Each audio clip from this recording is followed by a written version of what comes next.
Gentleman from Iowa, Mr. King, do you seek recognition to strike the last word? Mr. Chairman, I move to strike the last word. Gentleman's recognized for 5 minutes. Thank you, Mr. Chairman. I recall the day that I swore into office as a state senator in Iowa on January 13th, 1997. And when I stepped back from the well, having placed my hand on the Bible and taken my oath, they told me, "Now, welcome to the Iowa Senate. You will be accused of freezing seniors and starving children." I listened to some of the remarks here today, and it says this will take food from our seniors' refrigerators and food from the mouths of babies. Those words echo from down at the well of the Iowa Senate, where Mr. and I have both served, and to this point today. There's much of this is a political discussion. Some of it is a substantive discussion that talks about people that are hungry. And I look at the First Lady, who has initiated a movement for healthier eating, and it's designed to help the obesity in young people that we have as a problem in this country. I remember the previous Secretary of Defense, and we've talked about our national defense, and the measure that said that 30% of our young people are obese, and it's a national security issue because we can't recruit enough young people to fill our military. I say just extend basic training a while and anybody can get in shape. We haven't lost them because they happen to be obese at age 18.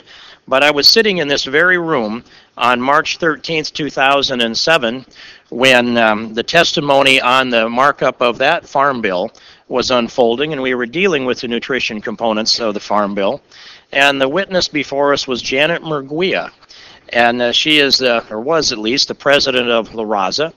And she was talking about the obesity problem we have in America, and she said this, and I quote, "There is also mounting evidence that the overweight and obesity trends in the United States are due in part to high levels of food insecurity." Now, common sense-minded people that arrived at this Congress since that period of time would have their heads spinning trying to figure out what that argument really meant. And what it meant was that if people are overweight and we give them more food, that will solve the overweight problem because they'll tend to eat less. That was what that testimony was. I haven't heard that argument here today, but I think it's important to make that point. And consistent with the First Lady's initiative, it's about, according to a discussion with some food retailers, about removing 1.5 trillion calories from the diets of mostly young people in an effort to try to solve some of the obesity problem in America.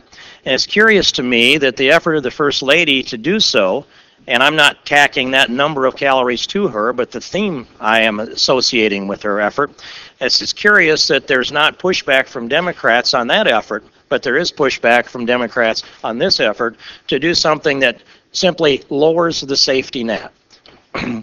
We have in this country a number of somewhere between 86 million and 100 million Americans who are of working age that are simply not in the workforce. It's a tremendous waste of human resources, human skill, human effort, human talent.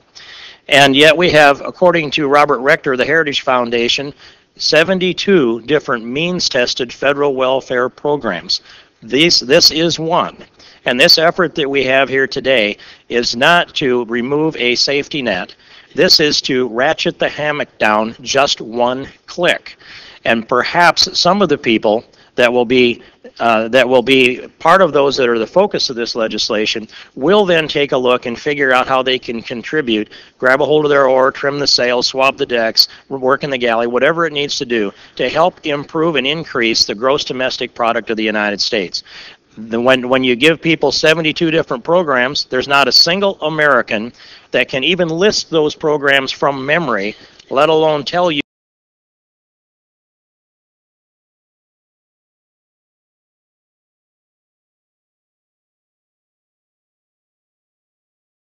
they all interrelate with each other, let alone explain how it affects the behavior of our society as from individual standpoint, let alone as a member of a group.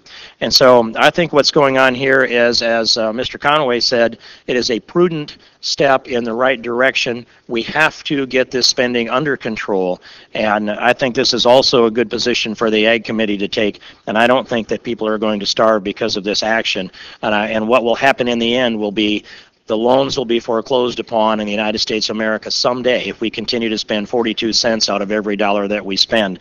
So, Mr. Chairman, I thank you for bringing this prudent proposal before this committee, and I certainly support it and yield back the balance of my time. Gentleman yields back. For what purpose does the gentlelady